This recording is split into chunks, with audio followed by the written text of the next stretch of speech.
Hello friends, accounts and finance Gurukul channel पे आप सभी का बहुत बहुत स्वागत है। मेरा नाम है अंजुन कुमार मिश्रा और अगर आपने मेरे चैनल को सब्सक्राइब नहीं किया तो प्लीज कर लीजिएगा। Class 11 business studies chapter number 2 forms of business organisation और ये उसका क्लास नंबर 3 है। तो वीडियो को आगे बढ़ाने से पहले मैं एक बात बता दूं क्या कि जो भी क्लास 11 बिजनेस स्टडीज से रिलेटेड वीडियो है उसका मैंने सेपरेट प्लेलिस्ट बनाया हुआ है इस चैनल पे, क्लास 11 बिजनेस स्टडीज करके। आप लोग वहां से अपना वीडियो इजीली फाइंड आउट कर सकते हैं, ठीक है। और दूसरा कि मैं यहाँ पे जो भी पढ़ाता हूँ वो पूरा डिटेल्ड होगा, line by line as per NCERT और with full credit to NCERT and CBSE, वहीं से मैं पढ़ाऊंगा, ठीक है। तो ये तीसरा वीडियो है इस चैप्टर का। तो अगर आपने पहला 2 वीडियो नहीं देखा तो मैं रिक्वेस्ट करूंगा वो पहला प्लीज देख लीजिएगा, ठीक है। तो शुरू करते हैं। चैप्टर नंबर हमारा 2 है, फॉर्म्स ऑफ बिजनेस ऑर्गेनाइजेशन, जिसमें कि 5 फॉर्म्स हमें पढ़ने थे। पहला सोल प्रोप्राइटरशिप क्लास नंबर 1 में हो गया था। दूसरा Hindu undivided family business video number class number 2 में हुआ था। और अब हम जो तीसरा टॉपिक है कौन सा, पार्टनरशिप, वो वाला करेंगे इस वीडियो में शुरू, ठीक है। तो उसका भी ये वाला थोड़ा बड़ा होगा। क्यों? पहला तो ये मेरिट डिमेरिट और ये सब बताएंगे, फिर पार्टनरशिप, पार्टनर्स कितने टाइप्स के होते हैं वो सब भी ये डिस्कस करेंगे। तो थोड़ा सा वीडियो 40-50 मिनट का जाएगा, ठीक है। तो मैंने ये सोचा कि सारे जो भी फॉर्म्स हैं उनका सबका अपना अपना सेपरेट वीडियो बनाऊंगा, तो इसीलिए सबका अलग अलग बना रहा हूं, ठीक। तो पार्टनरशिप शुरू करने से पहले मैं कुछ क्लियर कर दूं आपको, ठीक है। ये इसका कुछ बेसिक बता दूं। याद करिए सोल प्रोप्राइटरशिप में क्या हुआ था, एक बिजनेस था और उसको अकेला एक बंदा चला रहा था, ठीक है। अब याद करिए जो भी बिजनेस उस सोल प्रोप्राइटरशिप का डिसएडवांटेज था, फॉर एग्जांपल रिसोर्सेज कम पड़ जाने की वजह से, यानी पैसा कम पड़ जाने की वजह से वो अपने बिजनेस को फर्दर एक्सपेंड नहीं कर पाता था, या हो सकता है उसके पास मैनेजरियल स्किल्स उतना ना हो, जो प्रोप्राइटर था उसके पास ज्यादा मैनेजरियल स्किल ना हो, वो चाहता है कि उसको भी वो शेयर करे। अच्छा, बिजनेस में रिस्क अगर बढ़ गया तो वो भी वो शेयर करना चाहता, तो वो फिर किसी और से एक बंदे से हाथ मिलाएगा, ठीक है, और वो दोनों मिलके इस बिजनेस को रन करेंगे, ठीक है। और ये दोनों फिर ये जो फर्म होगी उसको क्या बोलेंगे, जो बिजनेस होगा उसको बोलेंगे पार्टनरशिप फर्म, और जो लोग उसके ये दोनों कौन होंगे, ये होंगे पार्टनर्स, जो कि मालिक होंगे अल्टीमेटली, ठीक है। ये दोनों अपना डिसाइड करेंगे कि हम इस बिजनेस में जो भी प्रॉफिट होगा वो कौन कितना लेगा, यानी किस रेशियो में डिस्ट्रीब्यूट होगा, ठीक है। कौन कितना कैपिटल लगाएगा, कौन बिजनेस में पार्टिसिपेट करेगा, ये सब बात होगा, ठीक है। तो यानी कहीं ना कहीं अगर देखिए आप, तो जो प्रोप्राइटरशिप बिजनेस का कुछ डिमेरिट था वो यहाँ पे मेरा फुलफिल हो जाएगा और उसको खत्म कर दिया जाएगा, ठीक है। तो the inherent disadvantages of sole proprietorship in financing and managing and expanding business paved the way for partnership as a viable option। यानी कि जो प्रोप्राइटरशिप का कुछ डिसएडवांटेज था, फॉर एग्जांपल पैसे कम हो जाते थे, मैनेज करने में दिक्कत होता था, ठीक है। और इसी वजह से यही 2-4 जो मेन रीजन थे जिसकी वजह से पार्टनरशिप का एग्जिस्टेंस हुआ, और इसीलिए पार्टनरशिप में वो प्रोप्राइटरशिप कन्वर्ट कर लेगा अपने बिजनेस को, तो वो ज्यादा अच्छा कर जाएगा, ठीक है। तो partnership serves as an answer to the needs of greater capital investment and skills and sharing risk. पहला तो वो क्या करेगा, जो दूसरा पार्टनर आएगा, हो सकता है वो एक के साथ ही नहीं, बहुत बड़े स्केल पे जाना है तो एक और के साथ में मर्ज कर लेगा अपने बिजनेस को, मतलब उसको भी अपना पार्टनर बना लेगा, ठीक है। तो कब कब पार्टनरशिप ज्यादा एडवांटेजियस होगा, जब उसको और पैसे चाहिए तब उसको पार्टनर का जरूरत पड़ सकता है। अच्छा, कुछ ऐसे स्किल्स हैं जो कि उस बिजनेस को चाहिए, ठीक है। फॉर एग्जांपल मान लीजिए मैंने एक बिजनेस किया, ठीक है। अब बिजनेस को मैनेज करने के लिए मुझे ज्यादा अच्छी कैटेगरी के मैनेजर्स चाहिए, तो मैंने एक किसी एमबीए जिसने किया हुआ उसके साथ अपने पार्टनरशिप मैंने कर लिया, ठीक है। तो वहां से स्किल मिल जाएगा। फिर बिजनेस में जो रिस्क है, यानी रिस्क क्या, लॉस होने का रिस्क जो है उसको भी शेयर कर सकते हैं। देखिए प्रॉफिट तो सबको अच्छा लगता है, लेकिन दिक्कत कहां हो जाता है, जब रिस्क के वजह से लॉस हो जाएगा बिजनेस में, तो उसको भी शेयर कर लेते हैं, ठीक है। तो पार्टनरशिप क्या होता है? Partnership is the relation between person competent to make contract who have agree to carry on lawful business in common with a view to private gain. ठीक है, इसको छोड़ दीजिए, बस ये पढ़ लीजिएगा। डेफिनेशन एक तो याद करना है, वो मैं बता दूंगा आपको कौन सा डेफिनेशन याद करना है। ठीक है, ये डेफिनेशन एल.एच. हैने ने दिया है। ठीक है, और ये जो हमारा नीचे वाला डेफिनेशन है, ये एल.एच. हैने ने दिया है, और नीचे वाला डेफिनेशन है द इंडियन कंट्रैक्ट एक्ट 1872 ने दिया है। ठीक है, ये दोनों बस पढ़ लीजिएगा, याद हमें ये करना है। अब आगे बढ़ने से पहले बता दूं मैं कि पार्टनरशिप को गवर्न करने के लिए एक एक्ट है, कौन सा? Indian partnership act 1932। प्लीज आप इसको याद कर लीजिएगा, वैसे भी पढ़ते पढ़ते आपको याद हो जाएगा। ठीक है, याद करिए, सोल प्रोप्राइटरशिप को गवर्न करने के लिए कोई भी एक्ट नहीं था हमारा। ठीक है, ज्वाइंट हिंदू फैमिली में हिंदू लॉ था।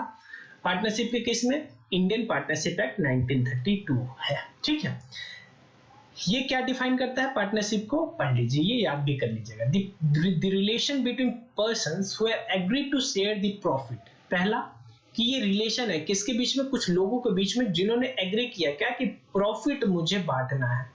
प्रॉफिट बांटने का एग्रीमेंट है। कहां?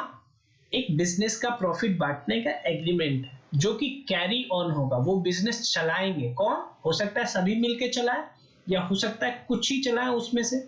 ठीक है, सपोज करिए यहाँ पे 3 पार्टनर्स मिले हमारे, सपोज करिए यहाँ पे 3 पार्टनर हो गए हमारे। ठीक है, अब ये डिसाइड होता है कि जो बिजनेस में डे टू डे एक्शन लेंगे वो कौन लेंगे? यही 2 लेंगे।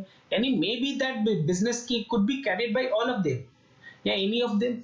ठीक है, ठीक है, और any of them acting for all. लेकिन ये जो 2 काम करेंगे उसके लिए सी पे भी उसका इफेक्ट पड़ेगा, यानी एक्टिंग फॉर ऑल। ठीक है, ये डेफिनेशन प्लीज याद करनी चाहिए। अब आगे हम पढ़ेंगे फीचर्स क्या है इसका। Definition given our point to the following major characteristics of the partnership form of business organisation. पहला, formation. As compare to proprietorship, partnership के फॉर्मेशन में थोड़ा सा तकलीफ होता है, यानी मेहनत लगता है पार्टनरशिप फॉर्म करने में। ठीक है, क्यों? क्योंकि यहाँ पे कुछ रूल्स रेगुलेशन है, किसके अंदर? इंडियन पार्टनरशिप एक्ट 1932 के अंदर, जिसको कि हमें फॉलो करना पड़ेगा। ठीक है, आगे बढ़ते हैं। The partnership form of business organization is governed by the Indian Partnership Act 1932. It comes into existence through a legal agreement wherein the terms and conditions governing the partnership relation among the partners sharing profit and losses and the manner of the conducting the business are specified. यहाँ पे सारा कुछ जो होगा वो legal agreement के through होगा, जो कि पार्टनर्स अपने बीच में एग्रीमेंट करेंगे। ठीक है, और सब कुछ लिखा होगा क्या कि कौन पार्टनर कितना शेयर प्रॉफिट शेयर करेगा, लॉस शेयर करेगा, बिजनेस कंडक्ट करने का मेथड क्या होगा, ये सब कुछ वहां पे लिखा होगा। और आगे पढ़ेंगे हम, जब जाके देखेंगे तो उसी को क्या बोलेंगे? पार्टनरशिप डीड बोलेंगे। ठीक है, आगे आएगा पार्टनरशिप डीड। ये जहां पे सब कुछ लिखा है उसको क्या बोलते हैं? पार्टनरशिप डीड बोलते हैं। ठीक है, it may be pointed out that the business must be lawful and run with the motive of profit. देखिए, जो आप बिजनेस कर रहे हैं वो लॉफुल होना चाहिए। ऐसा नहीं कि वो बिजनेस से आप आतंकवादी पैदा कर रहे हैं। ठीक है, लॉफुल होना चाहिए, यानी लॉ ऑफ लैंड को फॉलो करना चाहिए। ठीक है, and run with the motive of profit. और उस बिजनेस को कैसे, किस मोटिव से रन करें? प्रॉफिट कमाने के लिए। ठीक है, वो जो आप बिजनेस चलाए वो प्रॉफिट अर्न करने के लिए। ये नहीं कि आप कोई नॉन प्रॉफिट ऑर्गेनाइजेशन खड़ा कर दे जहां जिसका मोटिव सर्विस हो, फिर वो पार्टनरशिप नहीं हो। Thus, 2 persons या 2 people coming together for charitable purpose will not constitute partnership। यही बात बोल दी इन्होंने कि अगर कोई 2 लोग चैरिटेबल काम के लिए, यानी सोसाइटी को सर्व करने के लिए बिजनेस करते हैं rather than कि प्रॉफिट कमाने के लिए, तब वो पार्टनरशिप नहीं होगा। उसको एनपीओ बोलते हैं। क्या बोलते हैं? नॉन प्रॉफिट ऑर्गेनाइजेशन बोलते हैं उसको। ठीक है, नॉन प्रॉफिट ऑर्गेनाइजेशन जो सोसाइटी को सर्व करते हैं, उनका मोटिव प्रॉफिट अर्न करना नहीं होता है। ठीक है, दूसरा लायबिलिटी। सेम कि ये जो पार्टनर्स हैं, फिर से मैं एक दूसरा बना रहा हूं ना, ये जो तीनों हमारे पार्टनर्स हैं, ये जो तीनों पार्टनर्स हैं और ये फर्म है। ठीक है, याद रख लीजिएगा। फिर से मैंने प्रोप्राइटरशिप में भी बताया था यही सेम टू सेम पॉइंट, क्या कि जो ये पार्टनर्स हैं हमारे, दी फर्म, यानी ये जो फर्म है और ये कौन है, ये सभी हमारे पार्टनर्स हैं। The firm and partners are separate from the firm and the partner are separate from accounting point of view, यानी कि जो फर्म का प्रॉफिट लॉस कैलकुलेट होगा, इस फर्म का जो प्रॉफिट लॉस कैलकुलेट होगा वो कैसे कैलकुलेट होगा, इसी फर्म का इनकम कितना है और इसी फर्म का एक्सपेंस कितना है, इनका इनकम एक्सपेंस उसमें नहीं आएगा। ठीक है, इन पार्टनर्स का पर्सनल जो इनकम एक्सपेंस है वो नहीं आएगा, वो केवल फर्म का इनकम एक्सपेंस आएगा और उसके थ्रू प्रॉफिट कैलकुलेट होगा। लेकिन legally firm is not separate from its member। देखिए प्रॉफिट तो आप कैलकुलेट कर लीजिए अलग बन के, लेकिन यहाँ पे जो भी काम हुआ है वो अल्टीमेटली किसने किया, इन्होंने ही किया। तो यहाँ पे जो भी काम होगा उसके लिए रिस्पॉन्सिबिलिटी किसका होगा, पार्टनर्स का ही होगा। यानी ये याद कर जाइएगा, मैंने सेम टू सेम यही लाइन बस पार्टनर की जगह प्रोपराइटर कर दिया था। प्रोपराइटरशिप के केस में याद, आपने वीडियो देखा होगा तो आपको पता होगा। ठीक है, कि the firm and partners are separate from accounting point of view, but यहां पे लिख दे रहा हूं but legally firm is not separate from its member. ठीक है, यानी अगर यहाँ पे कुछ गलत काम हुआ, उसके लिए केस हुआ, तो यही लोग फंसने वाले हैं। ये ऐसा नहीं बोल सकते कि वो तो फर्म ने किया है तो आप फर्म को जेल दो, नहीं, अल्टीमेटली जेल में ये जाएंगे, फाइन इन पे लगेगा। ठीक है, तो अच्छा, यहीं से एक और कंसेप्ट होता है क्या, कि सपोज करिए फर्म बंद करना पड़ा, फर्म बंद करने से इसके एसेट बिकेंगे और फिर लायबिलिटी पे होगा। अच्छा, अब यहां से जो लायबिलिटी पे होना था, अब कुछ लायबिलिटी रह गया, तो वो फिर कौन देगा, ये पार्टनर्स देंगे। ये पार्टनर्स किस चीज में देंगे, प्रॉफिट शेयरिंग रेशियो में देंगे। ठीक है, यहां से क्या कंसेप्ट आया, यहां से इसी कंसेप्ट को बोलेंगे कि पार्टनर्स का लायबिलिटी क्या है, अनलिमिटेड। यानी स्टार्टिंग में पार्टनर्स ने जो इस फर्म में पैसा लगाया था, यानी कैपिटल जो लगाया था, उसके अलावा और भी पैसा अगर फर्म ने नहीं दे पाया, अपने फर्म ने अपने लायबिलिटी होल्डर्स को नहीं दे पाया पैसा, तो अल्टीमेटली इन पार्टनर्स को और भी पैसा देना पड़ सकता है। ठीक है, तो इसी को बोलेंगे अनलिमिटेड लायबिलिटी ऑफ पार्टनर्स। अब थोड़ा सा और डीप में मैं जाता हूं, बहुत ही टेक्निकल बात बताऊंगा, प्लीज प्लीज प्लीज प्लीज ध्यान रखिएगा, ध्यान से सुनिएगा प्लीज, है ना। देखिए क्या है,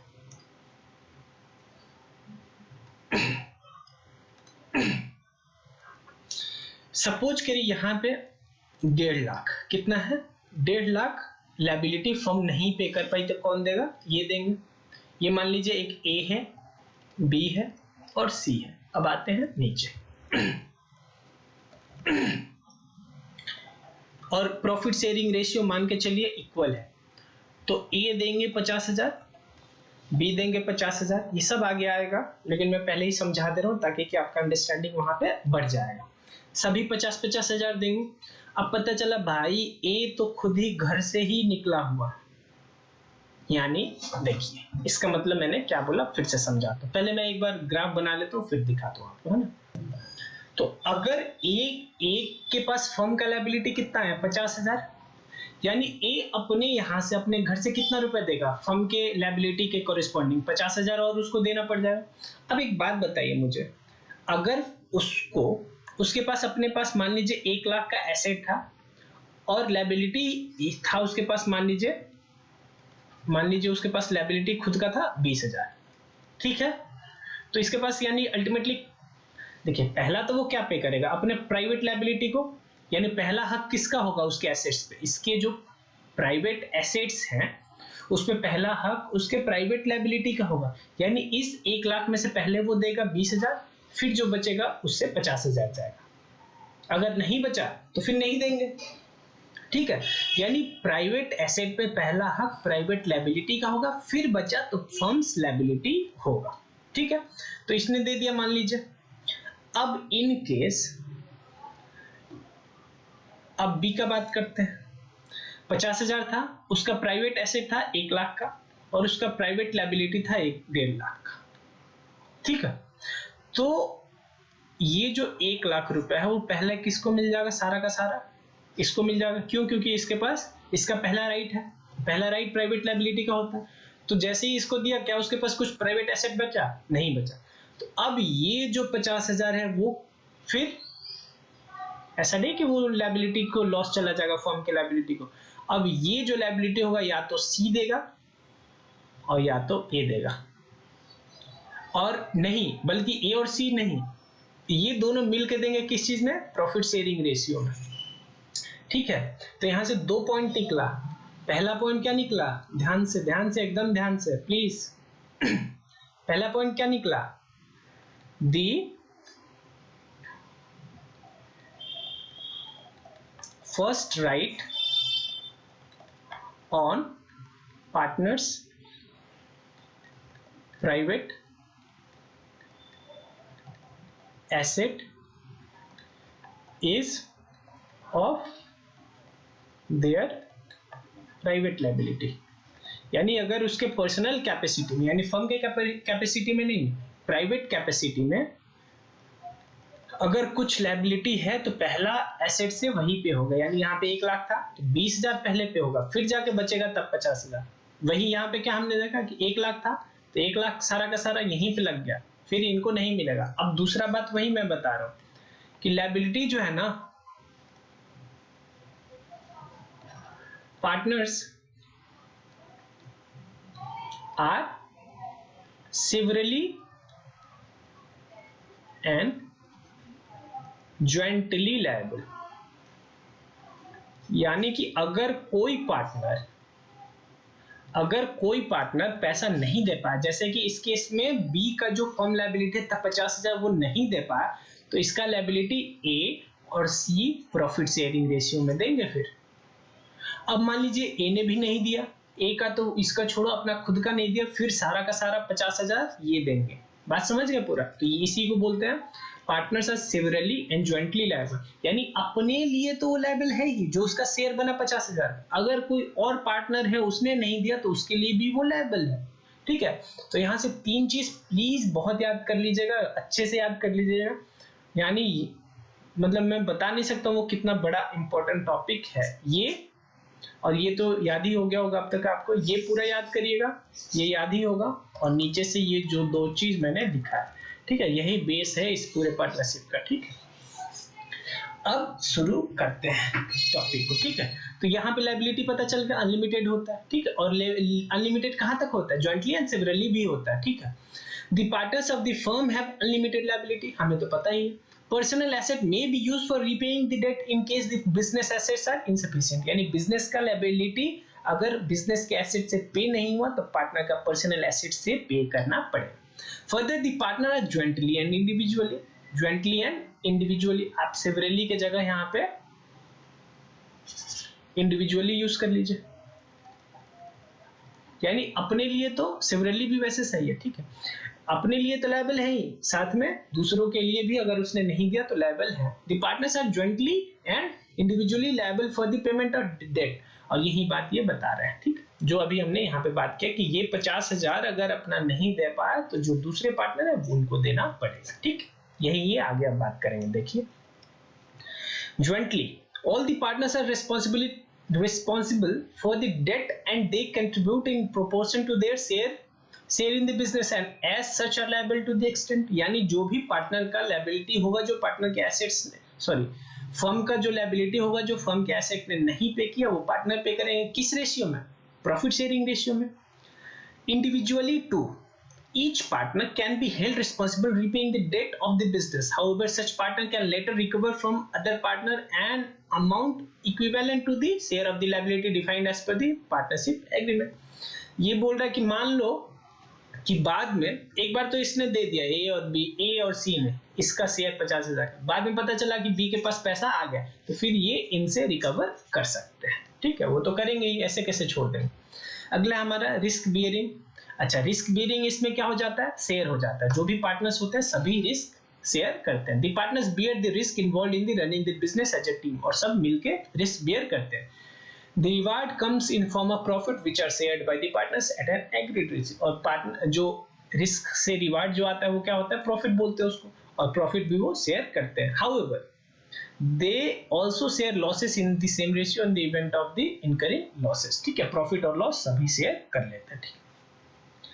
decision making and control. Decision making सभी मिलकर डिसीजन लेंगे. ठीक है, और कंट्रोल भी सभी के पास होगा. ठीक है, यानी जो भी डिसीजन होगा वो सब मिलकर लेंगे. ठीक. The partners share amongst themselves the responsibility of decision making and control of day-to-day activity. Decisions are generally taken with mutual consent. Decision कैसे होगा? Mutual consent से, यानी सभी के सहमति से. ठीक है, ऐसा नहीं कि 3 है तो 2 और 1 का. देखिए 2 सिचुएशन हो सकता है. मैंने अभी थोड़ी देर पहले बात किया था कि जो भी एग्रीमेंट होगा वो कहाँ लिखा होगा? पार्टनरशिप डीड में.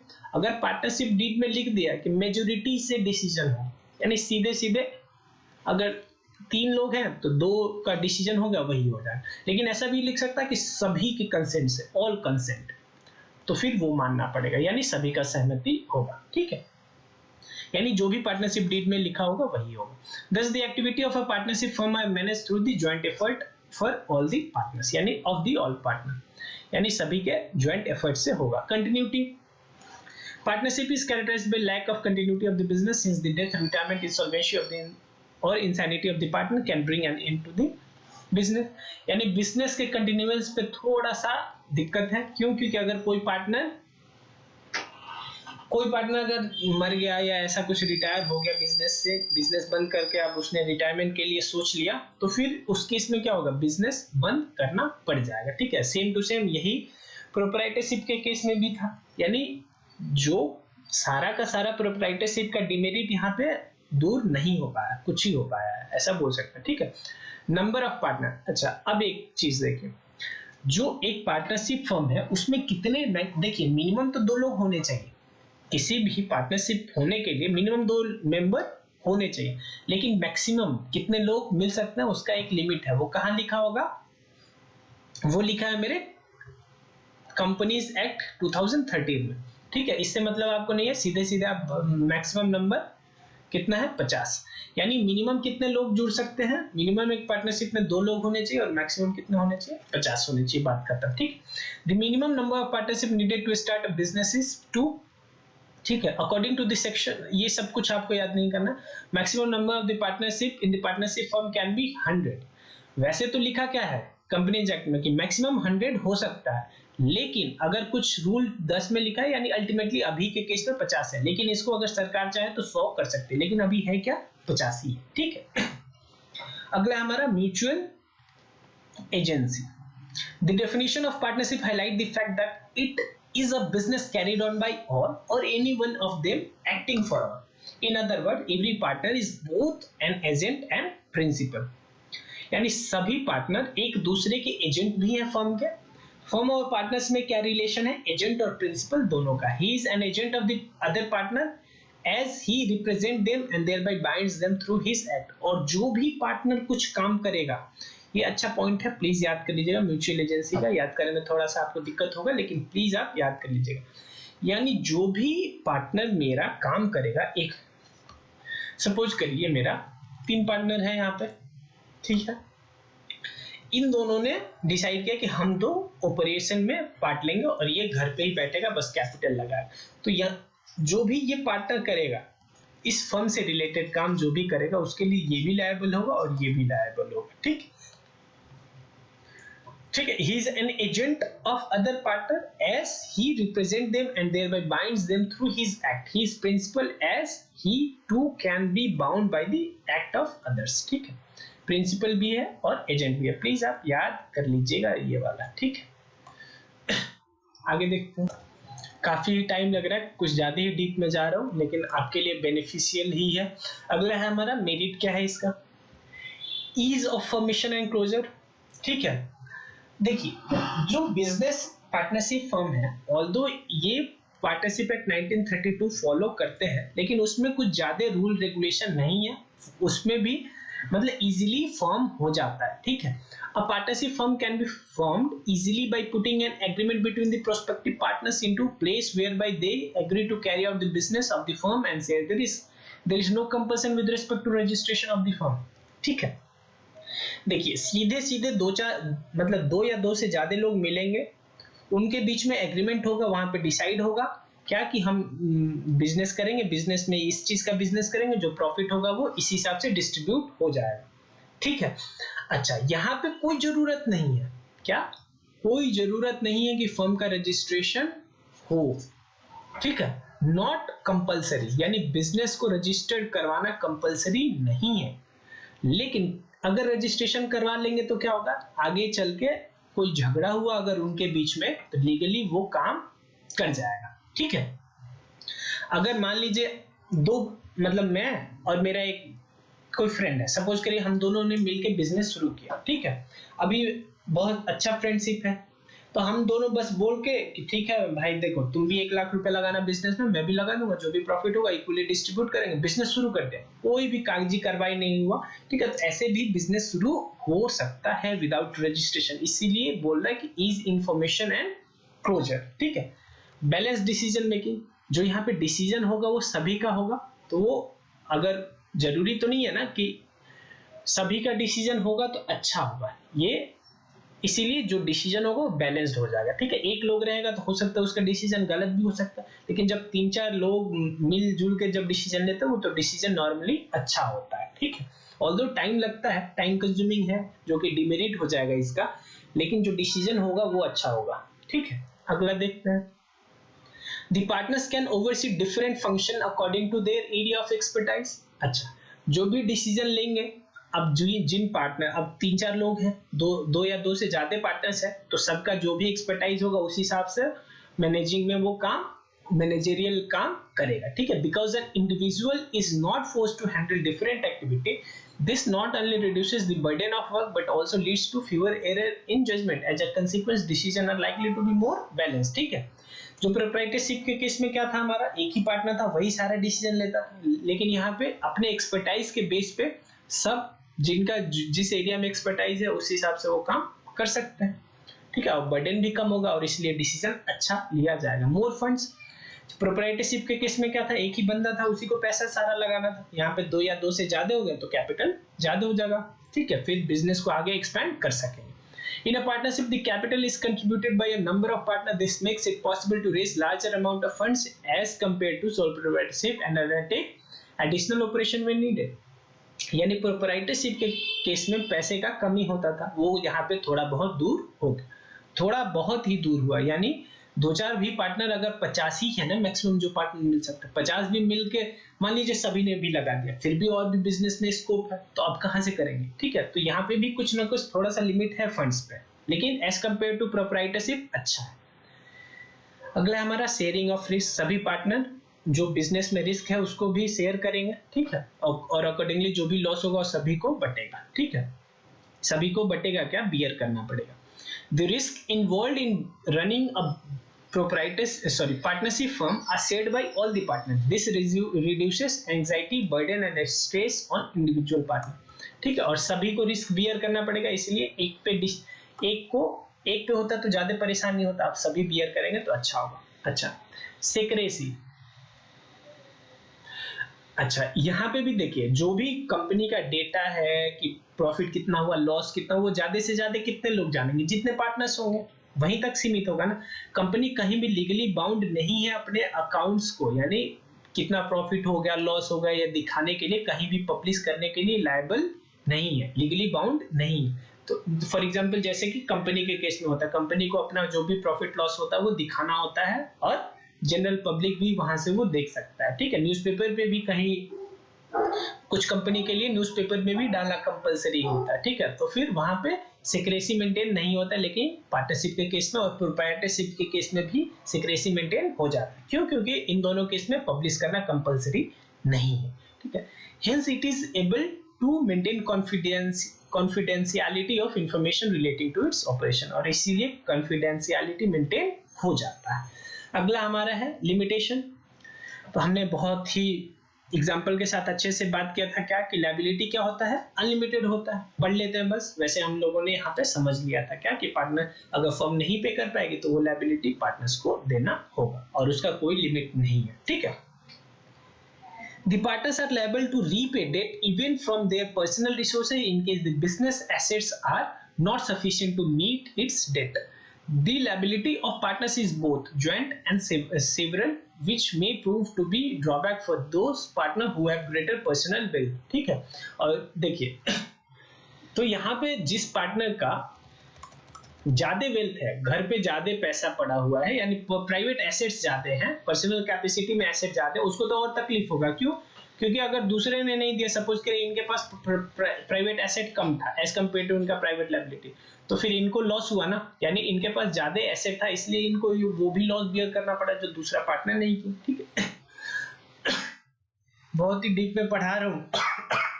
ठीक है, प्लीज आप कमेंट करके मुझे अप्रिशिएट जरूर करिएगा अगर आपको अच्छा लग रहा है तो। ठीक है, और एक बात आप ध्यान से यहाँ पे देखिएगा क्या कि जो फीचर है वही कहीं ना कहीं जाके आगे मेरिट और डिमेरिट बन जा रहा है। ठीक है, अगला है क्या? Limited resources. देखिए कहीं ना कहीं आप मैक्सिमम कितने पार्टनर मिला सकते हैं? 50। लेकिन अब बिजनेस मेरा बहुत अच्छा चल रहा है, बहुत ही ग्रोथ हो गया, अब मैक्सिमम कितना लोग रख सकते हैं पार्टनर्स? 50। अब 50 ने अपना अपना कैपिटल कंट्रीब्यूट कर दिया, फिर भी मुझे अभी स्कोप दिख रहा है अपने बिजनेस में, वहां पे जाके मेरा रिसोर्सेस क्या हो जाएगा? लिमिटेड हो जाएगा। इसीलिए मैंने स्टार्टिंग में बोला था प्रोप्राइटरशिप से तो ज्यादा रिसोर्स हो जाएगा, लेकिन और भी चाहिए तो फिर वहां पे कमी हो जाएगी। There is a restriction on the number of partners, hence contribution in terms of capital investment is usually not sufficient to support their large scale, और इसीलिए large scale business operation नहीं कर सकते। As a result, partnership firm face problem in expansion beyond a certain size. एक certain size के बाद हम business को एक्सपेंड नहीं कर सकते। पॉसिबिलिटी ऑफ कंफ्लिक्ट, देखिए अब यहाँ पे डिसीजन सभी से मिलकर लेना पड़ेगा, तो कंफ्लिक्ट होने का ज्यादा चांस हो गया, क्योंकि सभी से डिसीजन लेना पड़ेगा, सभी का डिसीजन का को अप्रिशिएट करना पड़ेगा। ठीक, partnership is run by a group of person wherein decision making authority is shared. Difference in opinion on some issues may lead to dispute between the partner, और इसीलिए डिस्प्यूट भी create हो सकता है partners के बीच में। ठीक है, for the decision of one partner binding on other, और एक पार्टनर जो भी काम करेगा वो दूसरे पे भी बाइंड है, और एक ने गलत कर दिया अगर काम तो फिर भी झगड़ा हो सकता है। Thus an unwise decision by someone may result in the financial ruin for all other। ठीक है, अगर किसी एक ने भी बहुत गलत डिसीजन ले लिया तो दूसरे पे बहुत ही भारी और उस इफेक्ट पड़ सकता है, फाइनेंशियल इफेक्ट, और उसको फाइनेंशियली बर्बाद कर सकता है। ठीक, in case a partner desire to leave the firm, this can result in termination of partnership as there is restriction और ट्रांसफर ऑफ ओनरशिप। ठीक है, यानी अगर कोई एक पार्ट, ऐसा भी हो सकता है कि कोई एक पार्टनर बिजनेस से हटना चाहे तो पूरा बिजनेस को बंद करना पड़ सकता है। ठीक है, वो सब किस चीज पे डिपेंड करता है? पार्टनरशिप डीड पे। ठीक है, लैक ऑफ कंटिन्यूटी, वही बात पहले ही हम फीचर्स पे देख चुके हैं क्या कि अगर कोई पार्टनर अगर मर गया या ऐसा कुछ हो गया, रिटायरमेंट कर गया, इंसॉल्वेंट हो गया, तो फिर बिजनेस को बंद करना पड़ सकता है। इस पॉइंट को ऑलरेडी हमने डिस्कस कर लिया था, इसलिए यहाँ पे आप नहीं देखेंगे।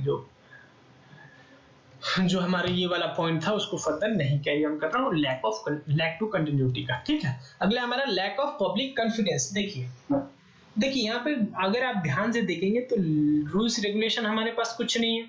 ठीक है, यानी ज्यादा रूल रेगुलेशन मुझे फॉलो नहीं करना है, तो जो पब्लिक एट लार्ज है उसका कॉन्फिडेंस थोड़ा सा कम होता है। ठीक है, क्योंकि मैंने बहुत सारा रूल रेगुलेशन फॉलो नहीं किया। A partnership firm is not legally required to publish its financial report और make other related information public, और ऑल्सो क्योंकि उसने अपना एक अकाउंटिंग रिकॉर्ड ये सब पब्लिक डोमेन में नहीं रखा, तो इसलिए भी कॉन्फिडेंस लोगों का उस पर कम होगा।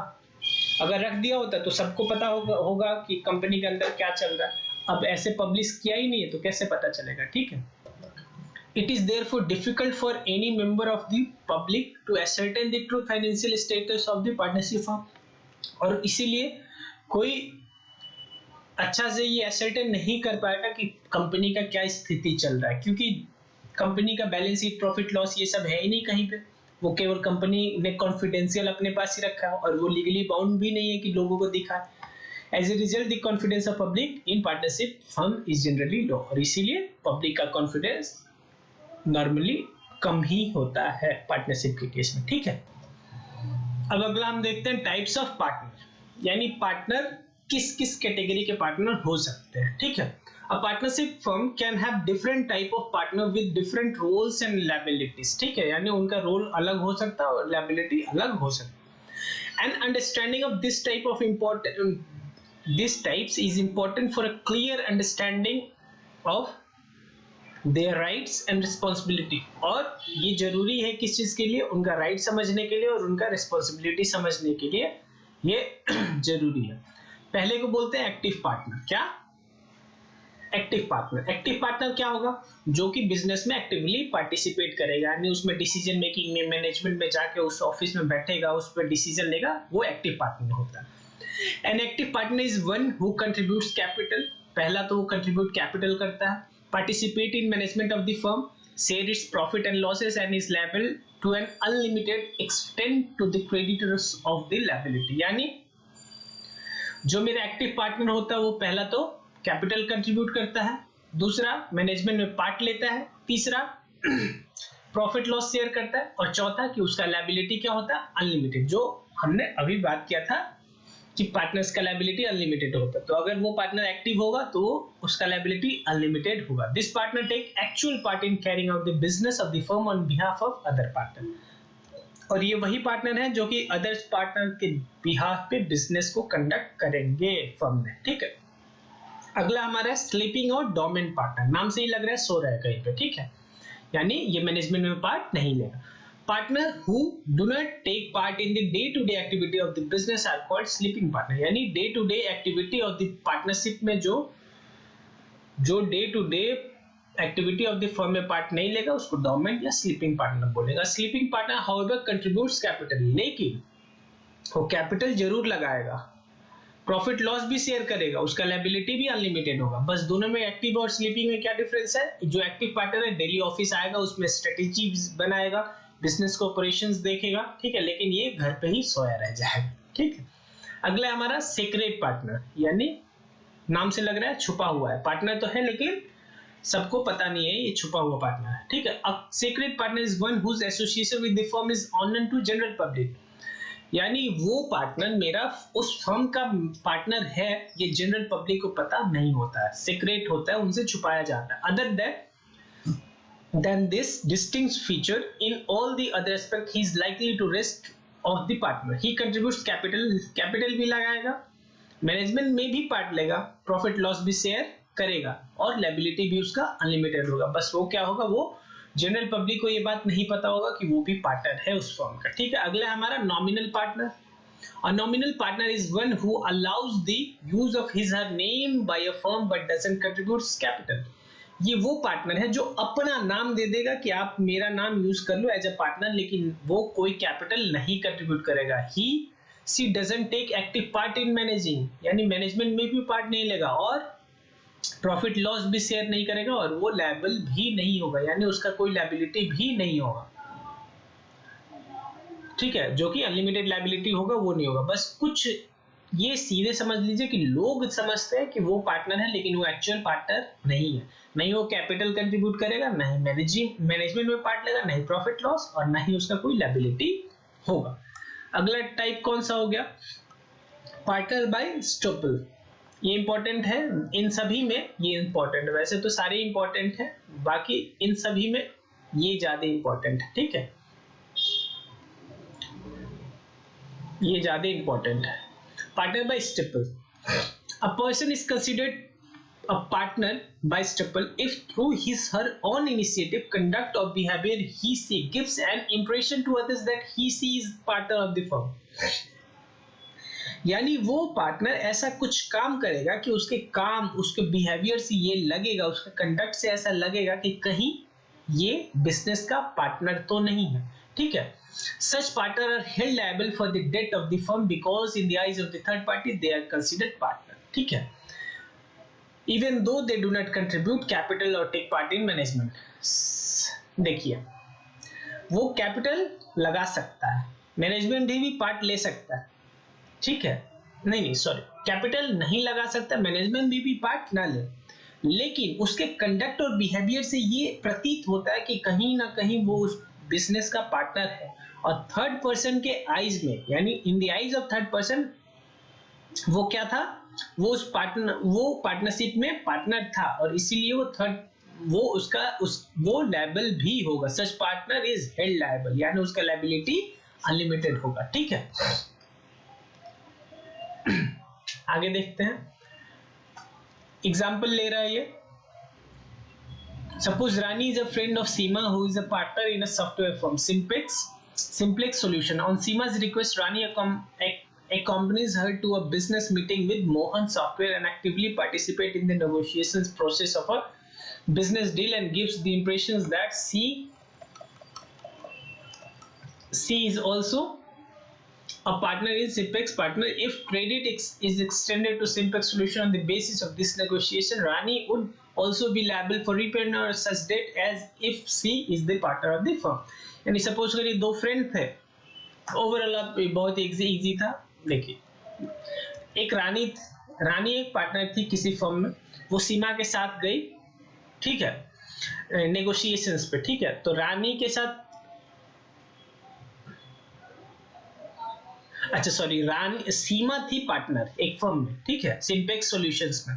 वो रानी को लेके गई कहां पे, एक डील में, ठीक है, और उस डील में रानी बहुत बात कर रही थी, यानी नेगोशिएशंस में पार्ट ले रही थी। यानी जो सामने बंदा बैठा था उसके नजर में ये इंप्रेशन गया क्या, कि वो जो रानी है वो भी उस पार्टनरशिप फर्म में पार्टनर है। ठीक है, तो इस एग्रीमेंट में सपोज करिए जो एग्रीमेंट हुआ, अगर कोई डेट बन गया कंपनी फर्म के कॉरेस्पॉन्डिंग, तो फिर वो रानी को भी लायबिलिटी लेना पड़ेगा। अगला हमारा है partnership, partner by holding out. यानी कि a partner by holding out is a person who, though is not a partner in a firm but knowingly allows himself herself to be represented as a partner in a firm. लेकिन वो मतलब अपने आप को partner कहलवाने में उस कहलवाता है। ठीक है, such a person becomes liable to the outsider for repayment of any debt which have been extended to the firm on the basis of such representation. और वैसे रिप्रेजेंटेशन पे अगर कोई उस रिप्रेजेंटेशन पे कि वो उस फर्म का पार्टनर है, अगर किसी ने डेट दिया है और वो डेट अगर फर्म उसको नहीं दे पाएगी वापस, तो फिर उस पार्टनर को देना पड़ेगा। In case he is not really a partner और wants to save himself from such a liability, he should immediately issue a denial clarifying his position. अगर वो चाहता है कि ऐसा ना हो कि उसे डेट देना पड़े, तो सीधे पब्लिकली ये मना कर दे कि वो उस पार्टनरशिप फर्म में पार्टनर नहीं है। If he does not do so, he will be responsible to the third party for any such debt. ठीक है, अगला है हमारा एक चीज, एक पॉइंट है, ये सारा डिफरेंस दे रहा है सभी पार्टनर्स में, वो देख लीजिएगा। ठीक है, माइनर एज अ पार्टनर, एक बार ये पढ़ लीजिए, ये ज्यादा जरूरी है। ठीक है, partnership is based on legal contract between two person who agree to share profit and losses of the business carried on by them. ठीक है, यानी पार्टनरशिप में क्या होता है कि कुछ लोगों के बीच में एग्रीमेंट होता है, दो या दो लोग से ज्यादा लोगों के बीच में लीगल कॉन्ट्रैक्ट होता है प्रॉफिट और लॉस शेयर करने में। As such a minor is incompetent to enter into valid contract. आपको वैसे पता हो या ना हो कि एक जो माइनर है, यानी लेस देन 18 ईयर्स जिसका एज है, वो किसी कॉन्ट्रैक्ट में कॉन्ट्रैक्ट नहीं कर सकता है। क्यों? क्योंकि सिंस की उसका एज 18 से लेस है, तो उसके साइन का कोई वैल्यू नहीं है। ठीक है, और वो कॉन्ट्रैक्ट नहीं कर सकता। However, a minor can be admitted to the benefits of the partnership firm with the mutual consent of all the partners. In such cases, his liability will be limited to the extent of the capital contributed by him in the firm. He will not be eligible to take an active part in the management of the firm. Thus, a minor can share only profit and cannot be asked to bear loss. यानी simple सा एक बात देखिए, अगर कोई minor है जो कि पार्टनर बन रहा है, वो केवल प्रॉफिट लेगा फर्म में, लॉस बियर नहीं करेगा। ठीक है, यानी अगर कोई माइनर किसी फर्म में पार्टनर है तो वो केवल प्रॉफिट लेगा, लॉस बियर नहीं करेगा। उसको ज्यादा से ज्यादा लॉस क्या होगा कि वो जो उसका कैपिटल वो ही केवल उसका जीरो हो सकता है। ठीक है, thus a minor can share only profit and cannot be asked to bear losses. However, if he wishes inspect the accounts of the book, देखिए वो मैनेजमेंट में भी पार्ट, देखिए मैनेजमेंट में पार्ट नहीं लेगा, ठीक है। Profit share, only profit share करेगा, not asked to bear losses, ठीक है। अगर वो चाहे तो बुक्स ऑफ अकाउंट इंस्पेक्ट कर सकते हैं, यानी फर्म का पूरा बैलेंस शीट और profit loss books of account ये सब देख सकता है। The status of minor changes when he attains maturity, और जैसे ही वो 18 क्रॉस हो जाएगा, वो ऑटोमेटिकली जैसे ही वो मेजोरिटी एज हो जाएगा उसका, तो फिर वो नॉर्मल हो जाएगा, फिर उसका सारा राइट आ जाएगा और वो लॉस भी बियर करने लगेगा। In fact on attaining majority the minor has to decide whether he would like to become the partner in the firm. अच्छा, जब वो मेजोरिटी बनेगा तो उसको ये डिसाइड करने का मौका मिलेगा कि क्या वो अभी भी मेजोरिटी बनने के बाद भी क्या वो उस फर्म के साथ कंटिन्यू करना चाहता है या नहीं, ठीक है। और he has to give a public notice of his decision within 6 month, और ये डिसीजन की क्या वो कंटिन्यू करना चाहता है या नहीं, वो पब्लिकली ये न्यूज देगा, ठीक है। पब्लिक नोटिस के थ्रू न्यूज देगा लोगों को, ठीक।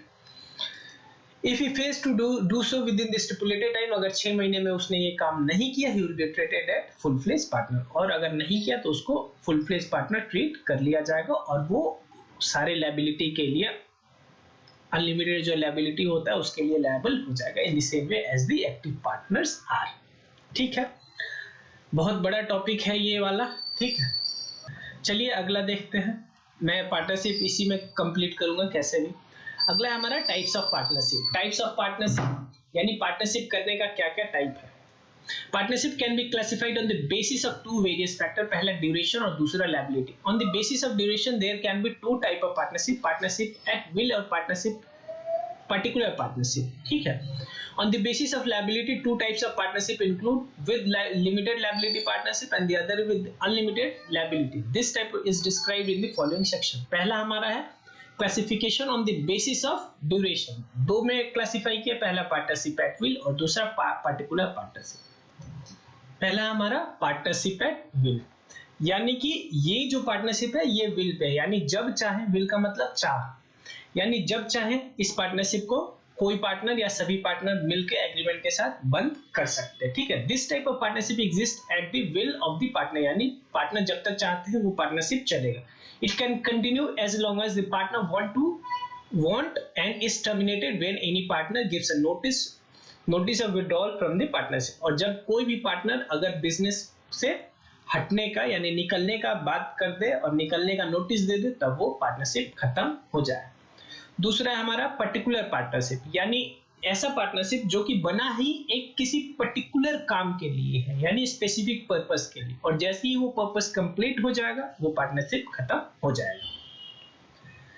Partnership form for accomplishment of a particular project, say construction of building or an activity to be carried on by the specified time period is called particular partnership.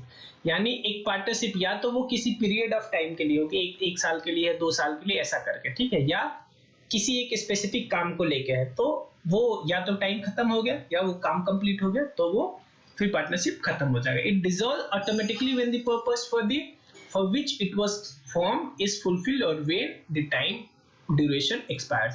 या तो वो काम complete हो गया या वो टाइम लैप्स हो गया तो फिर वो पार्टनरशिप खत्म हो जाएगा, ठीक।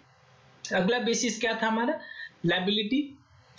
उसमें भी दो टाइप में बांटा था उन्होंने, क्या क्या। General partnership, in general partnership the liability of the partner is unlimited and joint, जो अभी तक हमारा बात चल रहा है कि सभी पार्टनर, अगर पार्टनरशिप फर्म अगर नहीं अपने लायबिलिटी को पे कर पाई अपने एसेट से, तो फिर वो पार्टनर देगा, और एक पार्टनर नहीं दिया तो उसका लायबिलिटी दूसरे पार्टनर्स देंगे, ठीक है। The partner enjoys the right to participate in the management of the firm and their act are binding on each other as well as on the firm, ठीक है। यानी एक पार्टनर जो काम करेगा वो दूसरे भी उसके लिए लायबल होंगे, और दूसरे तो छोड़िए फर्म भी लायबल होगी उसके लिए। Registration of the firm is optional. The existence of the firm is affected by death, lunacy, insolvency or retirement of the partnership, यानी इन सभी से बिजनेस के कंटिन्यूएंस पे इफेक्ट पड़ जाता है। अगला है हमारा लिमिटेड पार्टनरशिप, ठीक है। In limited partnership the liability of at least one partner is unlimited where's the rest may have limited liability. यहाँ पे क्या होता है, एक पार्टनर किसी ना किसी का तो लायबिलिटी अनलिमिटेड होगा, लेकिन बाकी सभी का लिमिटेड होगा। याद करिए एचयूएफ जब हमने पढ़ा था तो कर्ता का जो लायबिलिटी होता है वो क्या होता है, अनलिमिटेड होता है, और बाकी जो को-पार्टनर थे उनके लायबिलिटी लिमिटेड थे। तो यही होता है लिमिटेड पार्टनरशिप के केस में, एक किसी ना किसी पार्टनर का लायबिलिटी क्या होगा, अनलिमिटेड, और बाकी सभी का लिमिटेड होगा। ठीक है, आगे देखते हैं। such a partnership doesn't get terminated with the death, lunacy or insolvency of the limited partner. ठीक है, अगर लिमिटेड पार्टनर्स को कुछ हो गया, यानी या तो वो उनका डेथ हो गया, ल्यूनेसी हो गया, इंसॉल्वेंसी, तब तो बिजनेस फिर भी कंटिन्यू रहेगा। लेकिन वो partner, the limited partner do not enjoy the right of management and their act do not bind the firm और the other partner. Registration of such partnership is compulsory. ठीक है, यानी कि जो पार्टनर लिमिटेड है, जो हमारा लिमिटेड पार्टनर है, वो ना ही उसके पास कोई मैनेजमेंट में पार्ट लेगा, नहीं वो ऐसा कोई काम करेगा जो कि फर्म पे या अदर पार्टनर्स पे लायबल है। जो जनरल पार्टनरशिप होता है उसमें क्या होता है, जो भी पार्टनर काम करेगा वो उसका एक्ट दूसरे पे बाइंडिंग है और फर्म पे भी बाइंडिंग है। लेकिन अगर मेरा पार्टनरशिप लिमिटेड पार्टनरशिप है तो जो पार्टनर का लायबिलिटी लिमिटेड है, यहाँ पे दो कैटेगरी का पार्टनर था, एक अनलिमिटेड जिसका लायबिलिटी अनलिमिटेड है और दूसरा लिमिटेड। ठीक है, तो जो पार्टनर लिमिटेड है उसके मरने और इंसॉल्वेंसी होने पे फर्म के एग्जिस्टेंस पे कोई फर्क नहीं पड़ता है, और नहीं वो पार्टनर बिजनेस में पार्ट लेगा, मैनेजमेंट में पार्ट लेगा। ठीक है, और नहीं उसके किसी भी काम के करने से किसी दूसरे पार्टनर पे कोई इफेक्ट आने वाला है। ठीक है, यानी बाइंड नहीं होगा। ठीक है, अच्छा, इस तरह का जो फर्म होता है उसका रजिस्ट्रेशन भी हमारा कंपलसरी होता है। ठीक, this form of partnership was not permitted in India earlier. The permission to form partnership firm with limited liability has been granted after introduction of new small enterprises pollution itna. The idea behind such a move has been to enable the partnership firm to attract equity capital from friends and relatives of small scale entrepreneurs who were earlier reluctant to help due to the existence of unlimited liability clause of the partnership form of business। देखिए 1991 से पहले इस type का partnership India में नहीं खुलता था। जैसे सपोज करिए मैं एक बिजनेस कर रहा हूँ, ये एक पार्टनरशिप फर्म चला रहा हूँ, अगर मैं अपने रिलेटिव से बोलता हूँ कि भाई प्लीज मुझे कुछ पैसा हेल्प करो, मुझे अपने बिजनेस में लगाना है फर्दर एक्सपेंड करने के लिए, तो वो सीधे मना कर देता था। क्यों? क्योंकि उसको पता था जैसे ही वो पार्टनर बनेगा उस फर्म में, फिर वो अनलिमिटेड लायबिलिटी हो जाएगा उसका। ठीक है, और वो इस रिस्क की वजह से पैसा नहीं दे पाता था। अब क्या हो जाएगा, अब वो पैसा दे देगा, फिर ना ही वो बिजनेस में पार्ट लेगा, नहीं कुछ, बस उसको प्रॉफिट का शेयर मिल जाएगा और सारा का सारा जो अनलिमिटेड लायबिलिटी है वो मेरा होगा। ठीक है, अच्छा, उसका क्या लायबिलिटी होगा, जितना उसने कैपिटल स्टार्टिंग में कंट्रीब्यूट किया बस उसका लायबिलिटी उतना ही होगा। अब जो मोस्ट इंपॉर्टेंट चीज है क्या, पार्टनरशिप डीड, वो हम लोग पढ़ते हैं। ठीक है, देखिए स्टार्टिंग में याद करिए जो भी पार्टनर्स के बीच में हमारा एग्रीमेंट हुआ था वो एग्रीमेंट कहीं ना कहीं होना चाहिए। ठीक है, अब जो एग्रीमेंट होता है, लिख लेता हूं मैं,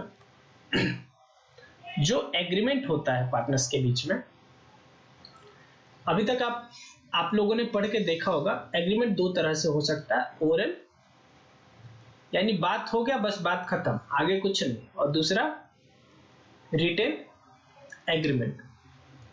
ठीक है, जब मेरा एग्रीमेंट ही मुंह से बोला हुआ है, दोनों में बात हो गया बात खत्म, तो क्या ये कहीं पे रिटेन होगा? नहीं होगा, फिर इसका कोई दिक्कत। अब और दूसरा, अगर हमारा एग्रीमेंट रिटेन एग्रीमेंट है, इसी एग्रीमेंट को क्या बोलते हैं, पार्टनरशिप डीड। वैसे तो एग्रीमेंट में यानी पार्टनरशिप के केस में रिटेन एग्रीमेंट होना कंपलसरी नहीं है। लेकिन आप बताइए कल गए अगर झगड़ा हो गया, क्या हो गया, इन दो जो पार्टनर्स हैं हमारे, दो या दो से ज्यादा जो भी पार्टनर्स हैं, अगर उनके बीच में झगड़ा हो गया और उनका एग्रीमेंट ओरल एग्रीमेंट है, तो ये क्या प्रूफ क्या देंगे कि क्या, ताकि कि जजमेंट हो पाए। मान लीजिए उनका झगड़ा इस बात पे हो गया कि प्रॉफिट शेयरिंग क्या होगा, कोई बोल रहा है कैपिटल के रेशियो में होना था, कोई बोल रहा प्रॉफिट शेयरिंग रेशियो में होना था, कोई बोल रहा, मतलब बात समझ रहे हैं? तो यहाँ पे कोई प्रूफ नहीं है, लेकिन यहाँ पे सब काम कैसे होगा, एग्रीमेंट में लिखा हुआ है। ठीक है, उसको प्रूफ दे दिया जाएगा। ठीक है, तो यहाँ पे रिटेन एग्रीमेंट जो होता है यानी पार्टनरशिप डीड कंपल्सरी नहीं है, नॉट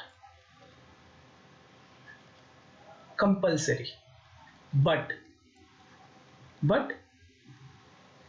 सजेस्ट, यानी कंपल्सरी यानी एसेंशियल तो नहीं है, यानी जरूरी नहीं है, बिना उसके भी काम ओरल एग्रीमेंट से चल सकता है, बट रिकमेंडेड है, यानी होगा तो अच्छा होगा। ठीक है, ठीक है, तो आगे देखते हैं। अच्छा, इसमें क्या लिखा होगा? सभी कुछ लिखा होगा कि बिजनेस कहाँ पे चलेगा, बिजनेस काम क्या करेगी, पार्टनरशिप के बीच में पार्टनर्स का क्या, किसको अगर इंटरेस्ट ऑन कैपिटल मिलेगा, प्रॉफिट शेयरिंग रेशियो क्या होगा। ठीक है, पार्टनर्स में जो डिसीजन होगा मेजॉरिटी बेसिस पे होगा या सभी जिसपे होंगे सहमत वही काम होगा, ये सब लिखा होगा। ठीक है, तो पढ़ते हैं इसको। A partnership is a voluntary association of the people who come together for achieving a common objective। ठीक है, वॉलंटरी एसोसिएशन होता है, यानी उनका अपना मतलब खुद का चाहत होता है। ठीक है, in order to enter into partnership, a clear agreement with respect to the terms and condition and all aspect concerning the partners is essential so that there is no misunderstanding। अच्छा, ये क्यों जरूरी है? ताकि कि फर्दर मिसअंडरस्टैंडिंग ना हो, इसीलिए लिखित में होना जरूरी है। अगर मिसअंडरस्टैंडिंग हो गया तो फिर उसको दिखा के और मिसअंडरस्टैंडिंग दूर कर देंगे। ठीक है, क्यों जरूरी है? To mitigate misunderstanding among the partner। such an agreement can be oral or written। और ये जो एग्रीमेंट होता है ओरल भी हो सकता है, रिटन भी हो सकता है। तो अब ओरल भी हो सकता है, रिटन भी हो सकता है, तो आप बताइए क्या होना चाहिए, ज्यादा अच्छा क्या होगा? रिटन में तो प्रूफ है ना, ओरल में क्या प्रूफ है? अब ये बात अलग है कि आपने रिकॉर्डिंग कर लिया और वीडियो बना लिया है, तब तो बात अलग है, लेकिन रिटन वाला ज्यादा अच्छा रहेगा। ठीक है, even though it is not essential, यही बात जो अभी मैं आपको समझा रहा था कि एसेंशियल नहीं है। Even though it is not essential to have a written agreement, it is advisable to have a written agreement as it constitute an evidence of the condition agreed upon। ठीक है, यानी ये एक एविडेंस के रूप में काम कर सकता है। ठीक है, the written agreement which specifies the terms and conditions that govern the partnership is called as partnership deed। ठीक है, और यही written agreement जो होता है इसी को क्या बोलते हैं? partnership deed बोलते हैं। तो ये पूरा आप याद कर जाइएगा। ठीक है, अब ऑलरेडी मैंने आपको बताया इसमें क्या लिखा होगा, सब कुछ लिखा होगा, कोई भी डिटेल जो भी पार्टनरशिप से रिलेटेड होगा सब होगा। फॉर एग्जांपल, अच्छा इसमें 5-10 टॉपिक पॉइंट याद कर लीजिएगा, आ सकता है what are the constituents of partnership deed, exam में आ सकता है। ठीक है, मैं फिर से बता रहा हूँ, वीडियो का लेंथ बहुत बड़ा हो रहा है, इसमें कोई दो राय नहीं है, लेकिन याद करिए आपका दो अप्रोच होना चाहिए। पहला तो आपका अंडरस्टैंडिंग बढ़े, और सिंस कि हम लाइन बाय लाइन पढ़ रहे हैं तो अंडरस्टैंडिंग तो बढ़ना ही, और हम एनसीईआरटी बुक से अगर पढ़ रहे हैं तो मार्क्स तो आना ही आना है, कोई कॉम्प्रोमाइज मार्क्स से नहीं होगा। ठीक, तो देखते हैं कि पार्टनरशिप डीड का कंस्टिट्यूएंट क्या होता है। पहला उस पे होगा name of the firm, nature of the business and location of the business, यानी बिजनेस का नेचर क्या है, मैन्युफैक्चरिंग ट्रेडिंग है। ठीक है, किस चीज में हम डील करेंगे, ड्यूरेशन ऑफ बिजनेस, बिजनेस जो शुरू हो रहा है वो कितने टाइम तक चलेगा या पूरा चलेगा। ठीक है, जो अभी हमने देखा कि पार्टनरशिप वो एट विल भी हो सकता है और पर्टिकुलर पार्टनरशिप भी हो सकता है। ठीक है, लोकेशन क्या है हमारे बिजनेस का, इन्वेस्टमेंट कितना, कौन कितना पैसा लगा रहा है, प्रॉफिट कैसे डिस्ट्रीब्यूट करेंगे, किसका क्या ड्यूटी होगा, किसका क्या ऑब्लिगेशन होगा, सैलरी क्या होगा पार्टनर का अगर है तो, टर्म्स गवर्निंग द एडमिशन, अगर कोई आगे पार्टनर एडमिशन करेगा तो वो क्या उसके लिए सभी का मानना जरूरी है या मेजोरिटी से हो तो चल जाएगा, या कोई रिटायरमेंट करेगा तो क्या करना है, ये सब टर्म एंड कंडीशन लिखा होगा उस पर। ठीक है, इंटरेस्ट क्या देंगे, procedure of dissolution, firm dissolve होगी तो क्या उसका प्रोसीजर होगा, अकाउंट्स कैसे प्रिपेयर होगा और ऑडिट क्या होगा, मेथड ऑफ अकाउंट्स कैसे प्रिपेयर होगा, ऑडिट का मतलब फिर अकाउंट्स का चेकिंग कैसे होगा, मेथड ऑफ सॉल्विंग डिस्प्यूट, अगर डिस्प्यूट हो गया पार्टनर्स के बीच में तो कैसे सॉल्व होगा। ठीक है, अब बात करते हैं पार्टनरशिप का registration. Registration of partnership firm means the entering of the firm's name along with the relevant prescribed particulars in the register of the firm kept with the registrar of the firm। Registration का simple सा मतलब होता है एक government का official है जिसको registrar of firm बोलते हैं। क्या बोलते हैं? Registrar of firm. उसके यहाँ सब कुछ डिटेल दे देना और फिर वो आपको फर्म का फिर आपको एक इशू कर देगा फर्म नंबर, यानी आपके फर्म का नंबर क्या है, ये इसी को बोलेंगे registration. It provides conclusive proof of the existence of the partnership, और यही क्या हो गया आपके पास प्रूफ हो जाता है क्या कि आपका फर्म है आपके पास। ठीक है, यानी आपका फर्म है। इट इज ऑप्शनल, ये कोई कंपलसरी नहीं है, जो कि हम स्टार्टिंग से ही देखते आ रहे हैं कि registration of firm is not compulsory, ठीक है। It is optional for the partnership firm to get registered. In case of the firm doesn't get registered, it is deprived of certain benefit. The consequences of non-registration of the firm are as follow. अगर आपने business को registration नहीं करवाया firm का, तो क्या क्या benefit आपको नहीं मिलेगा। अगर आपने फर्म को रजिस्टर ही नहीं कराया तो फिर केस फाइल नहीं कर सकते। A partner of a unregistered firm cannot file a suit against the firm or other partner. अगर आपका फर्म रजिस्टर्ड नहीं है तो कोर्ट में केस आप नहीं कर सकते हैं, ठीक है। The firm can not file a suit, अच्छा, पार्टनर भी नहीं कर सकता है, नहीं फर्म के खिलाफ और नहीं फर्म और नहीं किसी अदर पार्टनर के खिलाफ, और नहीं फर्म कर सकती है किसी अदर थर्ड पार्टी को, और नहीं फर्म कर सकती है किसी पार्टनर के पास, ठीक है।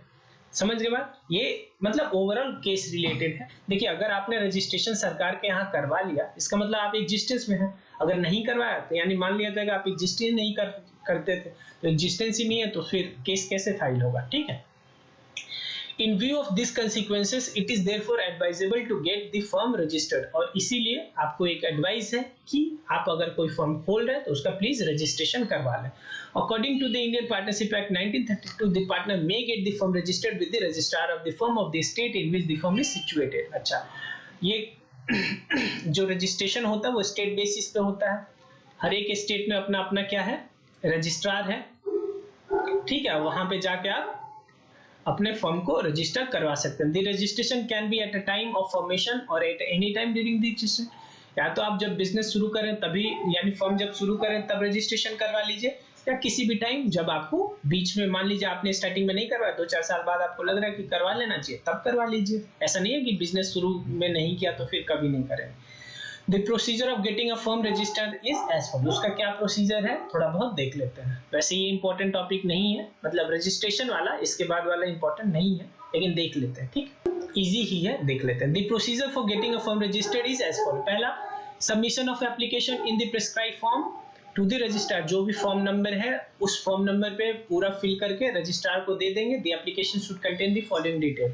उसमें क्या होगा, name of the firm, location of the firm, name of the places where the firm carries the business, यानी जहां पे बिजनेस हो रहा है, द डेट जब सभी पार्टनर ने ज्वाइन किया फर्म को, पार्टनर का नाम और एड्रेस, ड्यूरेशन क्या है उस पार्टनरशिप फर्म का। This application should be signed by all the partners, सभी पार्टनर साइन करेंगे। डिपॉजिट रिक्वायर्ड फी जो है रजिस्ट्रार को सबमिट होगा, फी भी पे होगा। उसके बाद registrar after approval will make an entry in the register. जो हमारा रजिस्ट्रार है वो अप्रूवल करने के बाद, यानी थोड़ा सा चेक कर लेगा कि हाँ एक्चुअल में वो एग्जिस्टेंस है या नहीं है, वहां पे जाके देख लेगा। उसके बाद जो रजिस्टर है उसके पास, उसमें एंट्री डाल देगा और और उसके बाद एक रजिस्ट्रेशन सर्टिफिकेट ऑफ रजिस्ट्रेशन आपको इशू कर देगा। तो यहाँ पे एक चीज इंपॉर्टेंट है क्या, कि after approval the registrar will issue a certificate, what is it called as, it is called as certificate of registration, ठीक है। तो यहां तक आपको बहुत ही ज्यादा डिटेल में मैंने आपको पढ़ा दिया, ठीक है। बहुत मेहनत लग रहा है, ठीक है। आप पूरा इस मेहनत का फायदा उठाइए। अगले वीडियो में हम क्या करेंगे, कोऑपरेटिव सोसाइटी करेंगे। तो इस वीडियो को यहाँ पे बंद करते हैं। थैंक यू फॉर वॉचिंग, ठीक है। वीडियो देखने के लिए आप सभी का बहुत बहुत धन्यवाद। मैं फिर से रिक्वेस्ट कर रहा हूँ कि अगर आपको कोई डाउट है प्लीज कमेंट सेक्शन में पूछ लीजिएगा, सजेशन है फिर भी बता दीजिएगा कमेंट सेक्शन में। बहुत मेहनत लग रहा है तो मुझे अप्रिशिएट करने के लिए प्लीज वीडियो को लाइक कर दीजिएगा और चैनल को सब्सक्राइब करना मत भूलिएगा, और दोस्तों को भी प्लीज चैनल को शेयर कर दीजिएगा। Thank you very much, bye.